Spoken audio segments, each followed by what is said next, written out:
y'all? It's your boy back with another one, man. As you can see, we got shot red torn down, tank on the ground, saddlebag on the ground. Doing the spark plugs today. As you can see, we already got one spark plug out. I just wanted to get to a point, like when I'm recording these videos, when you're doing it, trying to do it step by step, man, like it really cuts into your run time. Try to keep it short, sweet, to the point, bada bing, bada bang, bada boom, and keep it interesting. So, as y'all know, my bike got like 50,000 miles on it. I don't know when the last time the spark plugs was changed. I did just pull out the plug. It is the original Harley Davidson plug. Does that mean it's been there for 50,000 miles? Maybe. Maybe it's been there for 50,000. I don't know. I don't think I saw I don't think I saw anything in the service records to indicate that it had been, the spark plugs had been changed. So I mean, these could very well be the originals. We are replacing the Harley Davidson plugs. Part number, I don't know if that's the actual part number. But yeah, we're replacing these bad boys with new NGK Iridium CR9 EIXs. Now these probably don't need to be changed every 10,000 miles, but spark plugs for me are cheap. I won't say they're like that for everybody because I work at a special place. So I can get the spark plugs relatively cheap. Every 10,000 miles just seems like good maintenance to me. So that's what Doc Harley said to do it at. So that's what I'm gonna probably stick to. Plus, I save the money on labor because, as you can see, I'm able to do this inside my garage. Oops. Inside my garage at home with just some hand tools. The only thing I'm used is pretty much an extension with a 1/2 inch. That's gonna get your bolts for your tank, 2 in the back or 2 up front, 2 right here. Disconnect the connector, disconnect the fuel line, feed, and that's it. If you have the security on your bike, make sure that you turn the bike on and then pull the fuse.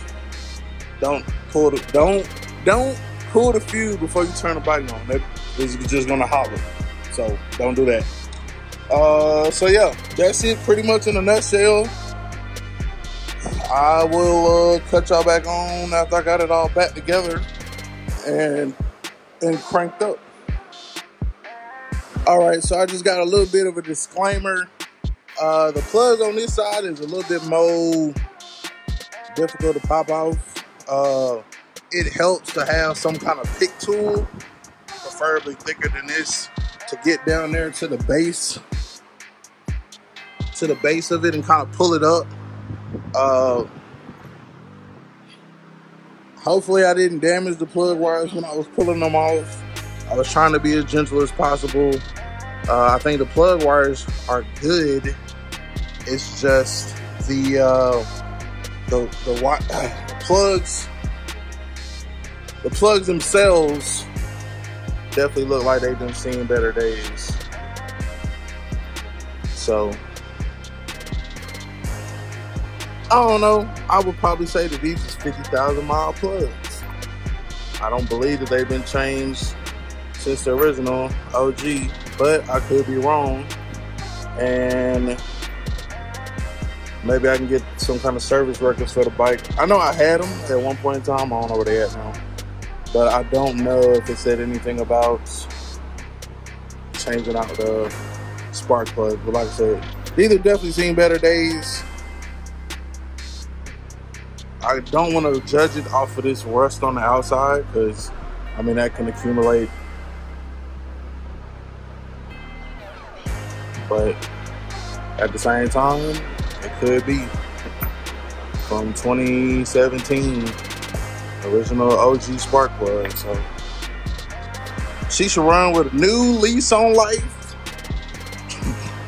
Like, OM Jizzle.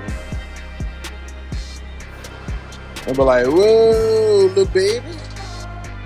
Alright, so pretty much got the majority of the bike back together, got the tank back on. I mean, it wasn't a whole lot that had to come off. It was just a seat, pull the fuse, a couple other things, but the new plugs are installed.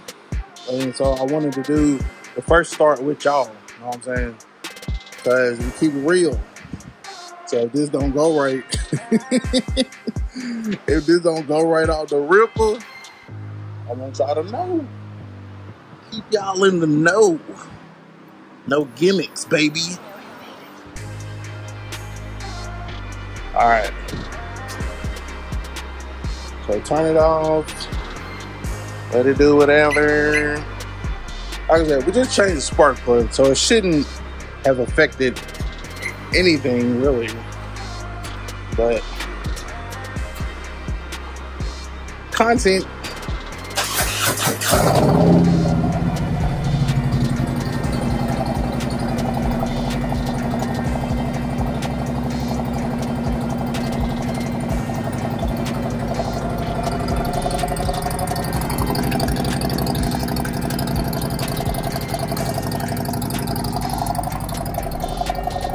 I won't lie, I feel a difference.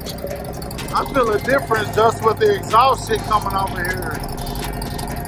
I don't think this one, cause so this side has always felt like less whatever coming out of it.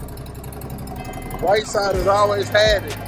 So I wonder if that motherfucking side was even firing. Like, that bitch might run like a whole scalded dog. Yeah. Alright, so I just want to show y'all the Donald Jet Power Vision. This is like the tune on the bike.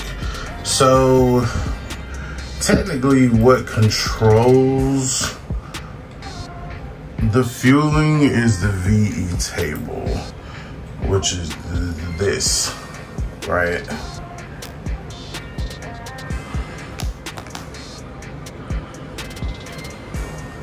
So there's one for the front cylinder and the back cylinder. Obviously they are not identical.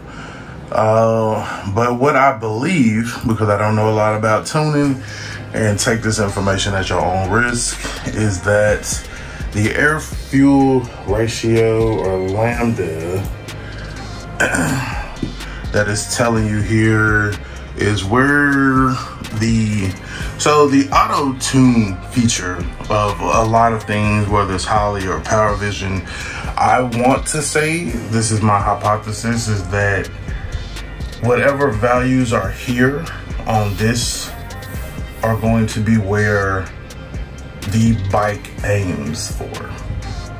So if no matter what changes you make, intake, head pipe, mufflers, the readings that it gets off the O2 sensors is all gonna come back to aiming to get at where these values are. Now, why are these values highlighted more than these other values?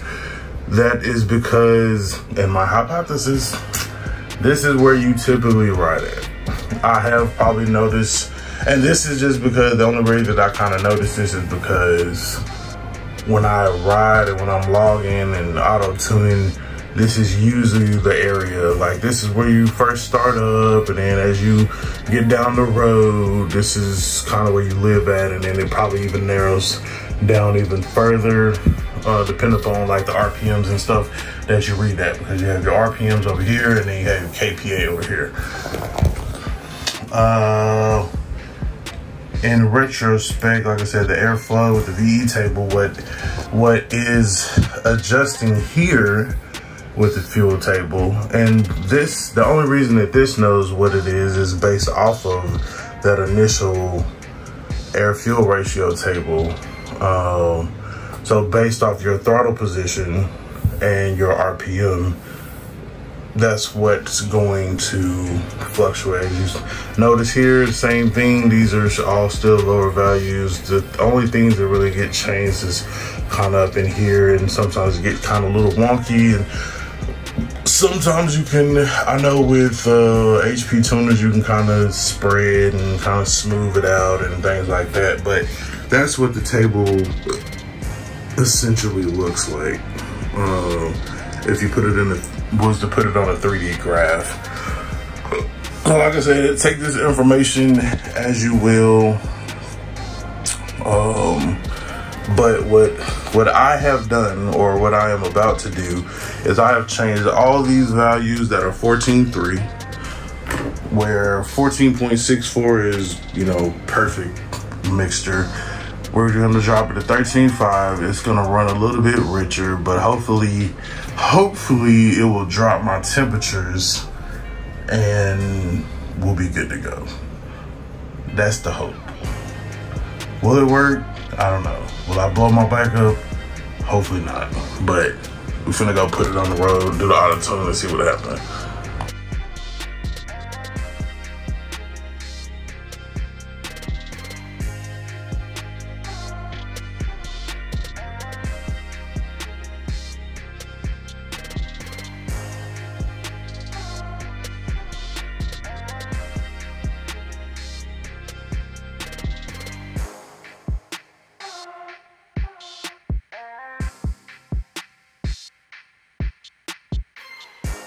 All right, man, so just to update y'all on what I figured out, which should have been maybe a no-brainer.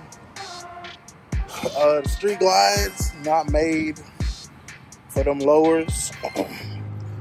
Yes, you adding the lowers on with the speakers, but it really obstructs your airflow more than anything, especially in this Texas heat.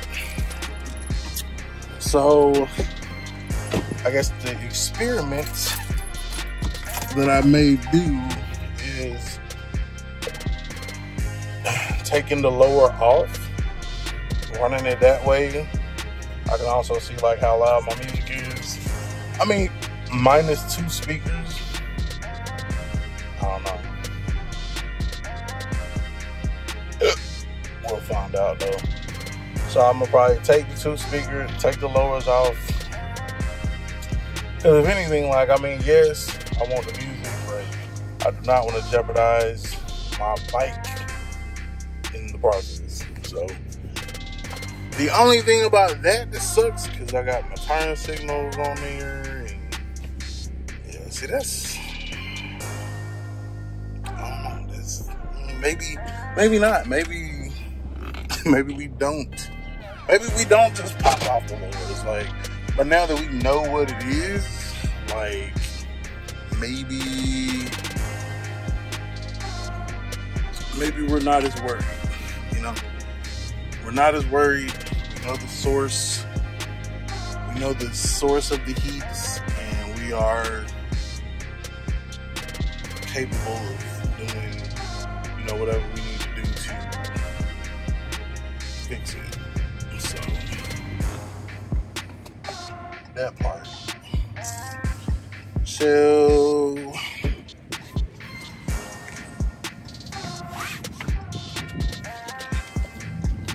the additional oil coolers, because I'm trying to think, man, like, it's because if you add like additional oil coolers and all of that stuff, man, like, then it's like, what the hell? So I don't know, man. I don't know. I know we can just like quick unplug that stuff. So like that, for testing, maybe we pull it off, test it and see, and then go from there.